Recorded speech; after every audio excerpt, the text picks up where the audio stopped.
Şimdi çocukları suça iten bir sürü sebep var. Birçok sebep var. Aile faktörleri, genetik faktörler, çevresel faktörler, işte köyden kente göç edilmesi, yoksulluk, çocukların daha çok böyle dışarıda zaman geçirmeleri, onun haricinde alkol ve madde bağımlılığının evdeki varlığı, aile içi çatışmalar, huzursuzluk çocuklardaki şiddete eğilimi daha çok artırıyor. Çocukların suça sürüklenmesine yol açabiliyor. Çocuklar zaten bir yaştan sonra böyle anne babanın etkisinden çıkıyor. Etrafın, çevrenin, akranların daha fazla etkisi altına giriyor. Yani çocuğu anne baba diyelim ki bir şeyler anlatacak, 10 defa söyler, çocuk bunu dinlemez. Arkadaşı bir defa söyler, daha fazla anlar, daha fazla dinler o arkadaşını. O açıdan çevresel faktörler özellikle akran ergenlik döneminde çok daha fazla kendini göstermeye başlıyor. Ve nitekim de ergenlik döneminde artık suça sürüklenme ihtimalleri çocuklarda daha fazla yaygınlaşmaya başlıyor.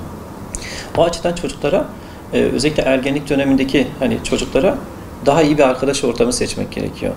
Yani kimlerle takılırsa yani bir yerden sonra onlara benzemeye başlıyor. Üzüm üzüme baka baka kararır misali çocuklarımızın özellikle ergenlik döneminde kimlerle takıldığı, kimlerle dolaştığı çok çok önemli.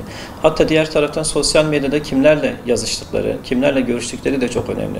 Çünkü o dönem bir taraftan da beynin artık böyle yavaş yavaş şekillenmesinin artık böyle son evreleri ne girmeye başlıyoruz şey anlamında.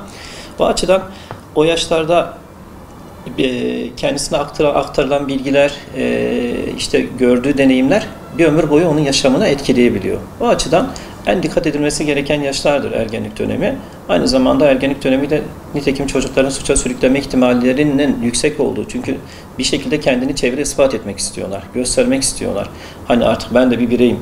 Bunu maalesef bazen yanlış yöntemlerle gösterme ihtimalleri olduğu için anne babanın böyle obeze kamera gibi çaktırmadan bazen çocukları izlemeleri, göz kulak olmaları gerekiyor.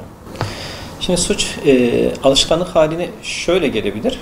Eğer ki ortam düzelmezse, yani diyelim ki kişi madde kullanıyor, maddeyi tedavi ettiniz diyelim. Gitti aynı ortama tekrar girdi. Aynı ortama giren çocuk kendini değiştirmeyebiliyor. Çünkü o ortamda kendisine bir rol verilmiş. O rolün hakkını vermeye çalışıyor. O rolün dışına çıktığında muhtemelen belki de aforoz edilecektir. İşte belki de dışlanacaktır. O ortamda onun istemeyeceklerdir bir anlamda. O açıdan girdiği ortamda, kaldığı ortamda nasıl bir rol biçmişse kendine ya da toplum ona nasıl bir rol vermişse o rolü devam ettirme eğilimine girecektir. O açıdan suçun devam etmemesi için bazı faktörlerin ortadan kalkması gerekiyor. İşte nitekim bazen işte ev taşımayla bu yeni bir ortam, yeni bir arkadaş grubuna çocuk sokularak bu istenmeyen davranışları ortadan kaldırabiliyoruz. Ama işte çocuğun ortamı aynı, ailenin ortamı aynı, diğer faktörler aynıysa çocuktaki suç kavramı maalesef devam edebiliyor ve bu nitekim daha sonraki aşamalarda düzeltilmesi çok daha zor hale gelebiliyor.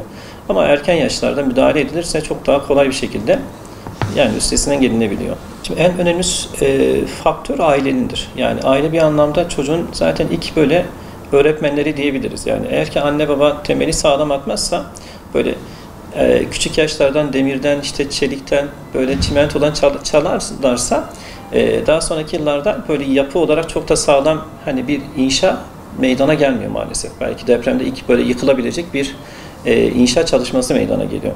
O açıdan anne babanın sevgiden, böyle ilgiden, saygıdan, karşılıklı böyle o empati duygusundan çocuğu yoksun bırakmamaları gerekiyor.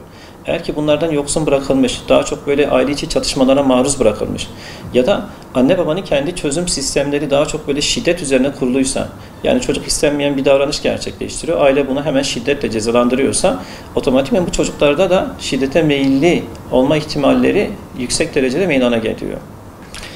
Şimdi ödül ve ceza sistemi son demlerde çok böyle tartışılan konulardan bir tanesidir.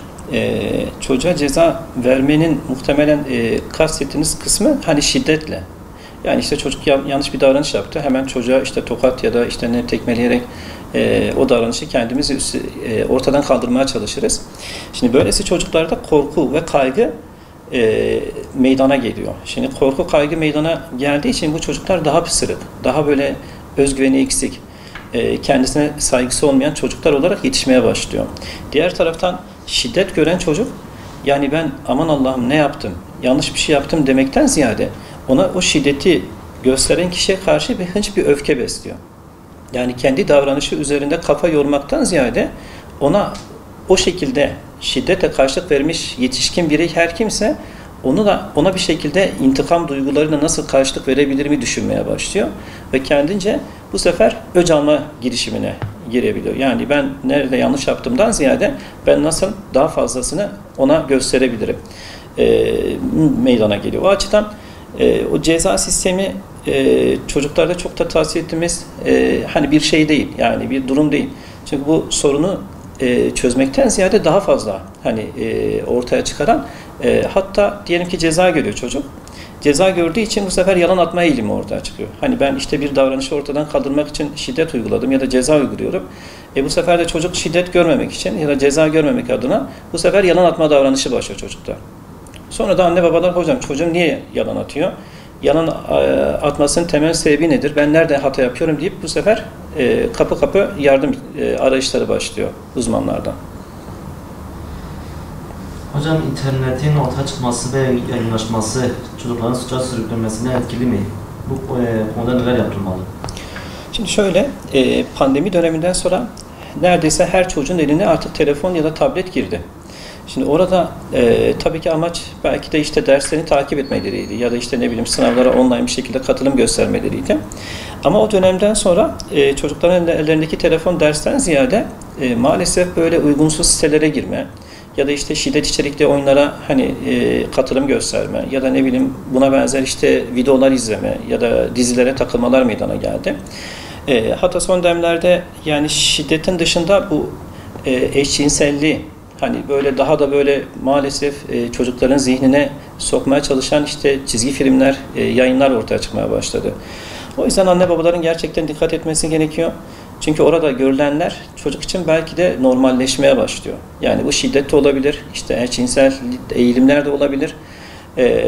Oradakileri doğru kabul ediyor. Çünkü beyinler daha taze, tam manasıyla olgunlaşmadığı için neyin yanlış, neyin doğru olduğunu bilmiyorlar. Bilmedikleri için orada gördüklerini bir anlamda doğru kabul edebiliyorlar. Bu açıdan anne babaların çocukların nerelere takıldığı, hangi sitelere girdiği, kimlerle yazıştıkları, kimlerle konuştuklarını mutlaka biliyor olmaları gerekiyor. Eğer ki çocuğun ergenlik dönemindeki telefonu şifreliyse o çocuğun o ergenin telefon kullanmasına bile müsaade edilmemesi gerekiyor. Hani belki bir şartla hani telefonun akıl olmasına müsaade edilebilir. Anne de baba da bir anlamda çocuğun kimlerle yazıştığını ya da kimlerle konuştuğunu, ne yaptığını biliyor olması gerekiyor. Yoksa o dönemler hem kimlik arayışı dönemi de olduğu için çocuklar maalesef o dönemde uygunsuz arkadaşlara ya da insanlara ya da kişilere takıldığı için iş işten geçtikten sonra tam böyle bir anlamda hani beynin işlevselliği artık onu tam böyle benimsedikten sonra aile bunun farkına varıyor. Ondan sonra maalesef pek bir şey yapılamayabiliyor. O açıdan böyle erken böyle müdahaleler her zaman için önemlidir. Çocuk odasına giriyor, telefonu şifrelidir. Anne babasını işte benim özel hayatımdır, göremezsiniz, bakamazsınız diyorsa orada sıkıntı vardır. Yani o telefona müdahale edilmesi gerekiyor uygun bir şekilde.